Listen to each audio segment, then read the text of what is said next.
اس پس منظر میں آنا پاکستان کے نقطہ نظر کی توثیق کرتا ہے اور کشمیریوں کی حمایت کرتا ہے.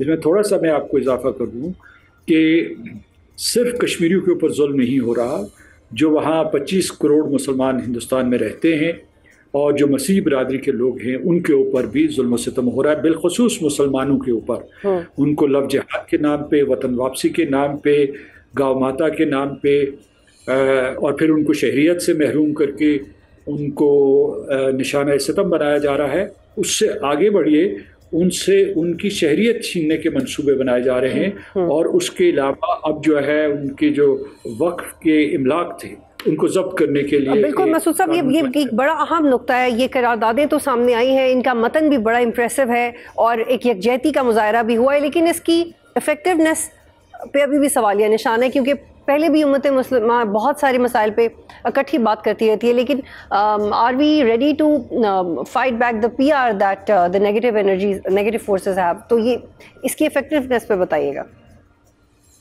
دیکھیے، اس قرارداد کی یہ اہمیت ہے، اور پھر جو میں پس منظر کا ذکر کر رہا تھا، تو ایک تو میں نے اس جنگ کا، حالیہ جنگ کا ذکر کیا، اور دوسرے جو آپ نے خود اپنے تعارفی جملوں میں کہا کہ جیسے صدر ٹرمپ نے مسئلہ کشمیر کو پھر اٹھایا، اور بلکہ اس میں یہ بھی پیشکش کی ہے کہ وہ ثالثی کرنے کے لیے تیار ہیں. حالانکہ جو ان کا مارکو روبیو کا بیان آیا تھا اس میں یہ کہا تھا کہ 2 طرفہ مذاکرات ہوں گے جس میں وسیع تر معاملات کے اوپر بات چیت ہوگی. تو یہ بنتا ہے. اچھا، دوسرا یہ ہے کہ بھارت کی یہ کوشش ہے کہ کسی طریقے سے مسئلہ کشمیر کے سلسلے میں بین الاقوامی فورمز میں آوازیں خاموش ہو جائیں. اقوام متحدہ اس کے اوپر بات نہ کرے، اسلامی تعاون تنظیم اس کے اوپر بات نہ کرے، جنیوا میں حقوق انسانی کونسل اس کے اوپر بات نہ کرے. تو جب یہ آواز انڈونیشیا جکارتا سے اٹھتی ہے، یا جدہ سے اٹھے گی، یا واشنگٹن سے اٹھے گی، تو جو کشمیریوں کے حق میں جو رائے ہے، رائے سازی، وہ اس کا سلسلہ جاری رہے گا. یہ بھی جو ہے، ہم جو کشمیریوں کو حق خود ارادیت دلانا چاہتے ہیں، اس مہم کا ایک بہت اہم حصہ ہے. اب دوسرا ہے مذاکرات کا، یا ثالثی کا، یا ایک پائیدار حل کا، کشمیر کا ایک پائیدار حل کا. تو اس سلسلے میں ہمیں سفارتی کوششیں تیزتر کر دینی چاہیے. کہ چونکہ آپ پہلے ذکر کر رہے تھے کہ یہ سب کچھ پاکستان اور بھارت کے کانفلکٹ کے کانٹیکسٹ میں ہو رہا ہے، تو اس لیے اس کا وزن بھی بڑھ گیا ہے. تو یہ بتائیے گا کہ کیا بھارت مسئلہ کشمیر کو ریڈ کر رہا ہے؟ کیا بھارت کا پرسیپشن کشمیر کو لے کے چینج ہوگا؟ کیونکہ ہمارا تو وہی رہے گا، it's India that has to compromise. کرے گا کمپرومائز؟ دیکھیے، کمپرومائز نہیں، اصل میں سوال یہ پیدا ہوتا ہے کہ کیا وہ اس کے حل کے لیے آمادہ ہے یا نہیں. کشمیر کے مسئلے کے حل کے لیے کئی راستے موجود ہیں. ایک اقوام متحدہ کا راستہ موجود ہے، وہاں قراردادیں موجود ہیں. ایک تیسرے ملک کی ثالثی موجود ہے، امریکہ نے ابھی پیشکش کی ہے. اور اس کے بعد یہ ہے کہ group of countries can mediate between India and Pakistan. تیسرا راستہ جو ہے وہ 2 طرفہ مذاکرات ہیں. ہم دونوں مل سکتے ہیں. ہمارا پہلے بھی جو 8 نکاتی یا 10 نکاتی ایجنڈا ہوتا تھا 2015 سے پہلے، اسے بحال کیا جا سکتا ہے. لیکن ایک طرح سے تو جنگ بندی ہو چکی ہے، لیکن جو آبی جارحیت تھی اس کی جنگ بندی ہندوستان کی طرف سے نہیں ہوئی. لہٰذا ہمیں جو اب اس ایجنڈے پہ آئٹمز شامل کرنے پڑیں گے، اس میں سر فہرست آف کورس جو ہے آبی جارحیت ہوگی، یا سنتاس معاہدہ ہوگا. اس کے بعد یہ ہے کہ باہمی تجارت کا بھی ذکر کیا جا سکتا ہے. ہندوستان کی جو پاکستان میں دہشت گردی ہے، اس کا جو دہشت گردی کا ایک نیٹ ورک ہے پاکستان اور اس کے ہمسائے ممالک میں، اس کو ختم کرنے کی بات ہو سکتی ہے، اور مسئلہ کشمیر کی بات ہو سکتی ہے. تو اس میں سب سے پہلے جو ہمارے لیے ایک چیلنج ہے، جو ہندوستان کی تاریخ بتاتی ہے اس کے تناظر میں، کہ ہندوستان کو امریکہ آمادہ کرے یا دوسرے ممالک آمادہ کریں کہ پہلے وہ مذاکرات کی میز پہ آئے اور سنجیدگی سے اس مسئلے کو حل کرنے کے لیے ہمارے ساتھ مذاکرات کرے. اور اس میں جو پورے کا پورا جو کانٹیکسٹ ہے، وہ جو سیاق و سباق ہے، وہ اقوام متحدہ کی قراردادیں، جیسے میں نے کہا ہمارے ماضی کی جو گفتگو ہوئی ہے اس سلسلے میں. اور سب سے اہم یہ ہے کہ کشمیریوں کا حق خود ارادیت ابھی تک بالکل مسعود صاحب، یہ جو ابھی ہم ڈسکشن کر رہے ہیں، اس سے پہلے ایک اور مجھے جوائن کر رہے تھے گیسٹ، انہوں نے ایک بڑا اہم جواب دیا تھا. ان کا کہنا تھا کہ جو مینٹیننس ہے اس پریشر کی، جو ہم سمجھ رہے ہیں کہ امریکہ کی طرف سے آتا رہے گا بھارت پہ معیشت کی فارم میں یا ڈپلومیسی کی فارم میں، تو اس کی وجہ سے وہ باؤنڈ ہے کہ ٹیبل پہ اور مسئلہ کشمیر کے حل کی طرف جائیں، لیکن وہ کہتے ہیں کہ وی ڈاؤٹ کہ اس کی مینٹیننس ہو پائے گی اور امریکہ کبھی بھی سافٹ کارنر شو کر سکتا ہے. تو یہ جو چیلنج ہے اس کے لیے ہماری کیا تیاری ہے؟ اس میں تیاری تو یہی ہوگی کہ ہمارے رابطے ہونے چاہیے امریکہ سے، زیادہ رابطے ہونے چاہیے، تیز تر رابطے ہونے چاہیے، اور اس کے بعد جو ہے ہمیں پورے کا پورا امریکہ کا یہ کانٹیکٹ سمجھنا چاہیے کہ انہوں نے کیوں اس قسم کے بیانات دیے ہیں اور کیوں انہوں نے پاکستان کی طرف واضح جھکاؤ کا مظاہرہ کیا ہے. اور اس میں کوشش یہ ہے کہ جو ہندوستان ایک غلط بیانیہ پھیلانے کی کوشش کر رہا ہے، پہلے اس نے کوشش کی جنگ کے دوران اور جنگ کے فوراً بعد، وہ اس کی کوششیں ناکام ہوئی. اب وہ وفود باہر بھیج رہا ہے، تو پاکستان کو بھی وہ وفود بھیجنے چاہیے، لیکن اہم ترین ملک اس وقت امریکہ ہے، جس نے یہ وعدہ کیا ہے، جس نے یہ اعلان کیا ہے اور بارہا یہ اعلان کیا ہے کہ وہ اس مسئلے اور کیا کو چائنا حل بھی اس ڈپلومیسی کو انفلوئنس کر سکتا ہے؟ کیونکہ جنگ میں تو ساتھ دیا، ساتھ بھی کھڑا ہے، لیکن ڈپلومیٹکلی چائنا کیسے انفلوئنس کر سکتا ہے؟ چائنا کا بڑا وزن ہے بین الاقوامی برادری میں، اور اس کی بھی جنگ کے دوران یہی صلاح تھی امریکہ کو بھی اور سعودی عرب کو بھی، پھر جو ہے ہندوستان اور پاکستان کو تھی کہ یہ مسئلہ جو ہے بات چیت، گفت و شنید، سفارتکاری سے حل کیا جائے اور جنگ کو اگلے مرحلے میں نہ جانے دیا جائے جو اس سے بھی زیادہ خطرناک ہو سکتا تھا. چین کا اثر و رسوخ ہوگا پس پردہ بھی، وہ ممکن ہے کہ براہ راست اس قسم کی ثالثی کا کردار نہ ادا کرے، اس لیے کہ ہندوستان اسے قبول نہیں کرے گا. پاکستان قبول کرنے کے لیے تیار ہے، لیکن چین سے براہ راست اور بالواسطہ مشاورت ضرور جاری رہے گی. اور شارٹلی یہ بتائیے گا کہ وہ جو آپ کہہ رہے ہیں کہ چاہے ڈائریکٹلی ہو یا انڈائریکٹلی، لیکن وزن کس کی ڈپلومیسی میں زیادہ ہے؟ To be very crucially answered. میں یہ کہوں گا کہ امریکہ کا زیادہ وزن اس وجہ سے ہے کہ اس کے بھارت کے ساتھ بہت گہرے تعلقات ہیں. اور آپ تھوڑی دیر پہلے یہ کہہ رہی تھی کہ کیا بھارت جو ہے معاشی یا سیاسی دباؤ ڈالے گا ہندوستان کے اوپر کہ وہ میز پہ آئے، کشمیر کے مسئلے کے لیے کوئی حل ڈھونڈے. تو دیکھنا یہ ہے کہ کیا یہ جو بیانات ہیں واشنگٹن سے آئے ہیں وہ وقتی ہیں. ہندوستان کا رد عمل اتنا منفی ہے جو واشنگٹن کے بیانات ہیں، یا واشنگٹن کی نے جو سفارتکاری ہے اس کے سلسلے میں، یا واشنگٹن کا ایک رول بڑھ گیا ہے، تو کیا ہندوستان امریکہ کی بات سنے گا؟ کیونکہ اگر ہندوستان امریکہ کی بات سنتا ہے تو اسے اندرونی سطح پہ بھی ہندوستان کے اندر بہت زیادہ منفی رد عمل کا مظاہرہ کا سامنا کرنا. بالکل. اور گلوبل جینوسائیڈ واچ کی رپورٹس یہ کہہ رہی ہیں کہ گجرات کا کسائی مودی کشمیر میں مسلمانوں کی جینوسائیڈ کر سکتا ہے. انسانی حقوق کی تنظیمیں کیوں خاموش ہیں؟ مسعود صاحب، فیٹف کیوں خاموش ہے؟ بھارتی حکومت 4000 سے زائد ایکس سروسمین کو مقبوضہ کشمیر میں ڈپلوائے کرتی ہے. یہ جو ڈیسپریٹ مووز کی جا رہی ہیں، اس پہ آپ کا کیا رد عمل ہے؟ یہ کیوں لی جا رہی ہیں؟ دیکھیے، دنیا خاموش نہیں ہے، لیکن کووڈ-19 کی وجہ سے اس کے بعد جو ہے امریکی سیاست کا پاسا پلٹ گیا تھا. وہ یہاں سے نکل گئے تھے افغانستان سے، ان کی جنوبی ایشیا کے اوپر توجہ کم ہو گئی تھی. اور اس کے بعد جو ہے بائیڈن ایڈمنسٹریشن کے دوران ہندوستان نوازی بہت بڑھ گئی تھی، وہ ہندوستان کے بہت قریب چلے گئے تھے. ٹرمپ ایڈمنسٹریشن اور خاص طور سے پریزیڈنٹ ٹرمپ نے جو ہے ایک نئے طریقے سے ہندوستان کو دیکھا ہے اور اسے بہت ساری چیزوں کے لیے جواب دہ ٹھہرایا ہے، جس میں تجارتی ٹیرف بھی ہیں، لیکن مسئلہ کشمیر بھی ہے، اور جو جنگ میں ان کا کردار تھا اس کے اوپر اس نے سوالیہ نشان آخری سوال. دنیا خاموش نہیں ہے، یہ میری بات سن لیجئے، دنیا خاموش نہیں ہے. وہ جینوسائیڈ واچ ہو یا اس کے علاوہ ہیومن رائٹس واچ ہو یا دوسرے جو ہے امریکہ کا اپنا اسٹیٹ ڈپارٹمنٹ، اس کی ضخیم جلدیں موجود ہیں، ضخیم رپورٹیں موجود ہیں جس میں ہندوستان کے تمام ان جرائم کو ریکارڈ کیا گیا ہے.